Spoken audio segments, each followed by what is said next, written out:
The Ministry of Defense has refused to provide information on the current manpower situation on the Polish-Belarusian border. Just 3 days ago, security along the 420-kilometer stretch was guarded by 1,300 soldiers. We anticipate the worst scenarios, and for these most negative scenarios, we have to be ready. We assume that the Wagnerians will not dare absolutely, because our border services and the troops that operate there are a very good barrier. But by the decision of Minister Mariusz Błaszczak, we have moved some of the operational troops.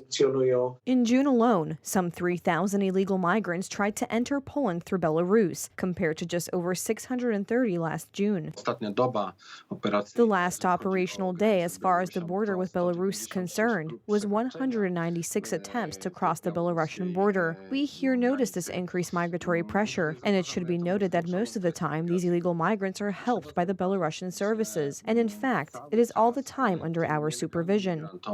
Residents of a village in the Lublin voivodeship, located a few kilometers from Brest, are concerned about the presence of Wagnerians right next to the border. The training ground where they practice is located 2 kilometers from the Bug River. We can hear the helicopters flying. When they shoot, sometimes the windows shake.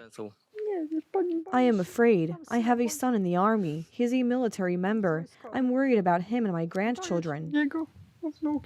The Wagner Group's presence in Belarus is the result of a failed putsch. Yevgeny Prigozhin, who moved on Moscow with his formation, was forced to disband the formation. Some of the mercenaries ended up in Belarus. This is sort of a classic of actions characteristic of Russia, going back to really distant times, but also referring to this concept of hybrid warfare, the concept of precisely destabilizing states through actions of a diversionary nature, which is characteristic of Gerasimov's doctrine.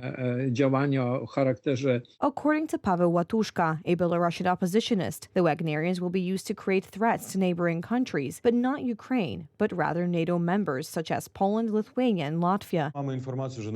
We have information that there are 2,500, maybe 3,000 Wagner mercenaries in Belarus. They are mainly in the Mogilev region, in the Osipovice area, but recently they have had military exercises just over the border with Poland. Up to 10,000 mercenaries are expected to arrive in Belarus, according to figures made public by one of the Wagner's mercenaries. Nearly 80,000 Wagnerians took part in the invasion of Ukraine, more than half of whom were recruited in prisons. Wounded or killed were 80,000 of the mercenaries. On the Ukrainian front, the convicts developed a reputation for being undisciplined, as they refused to follow orders. To stop numerous desertion attempts, captured fugitives were punished by death.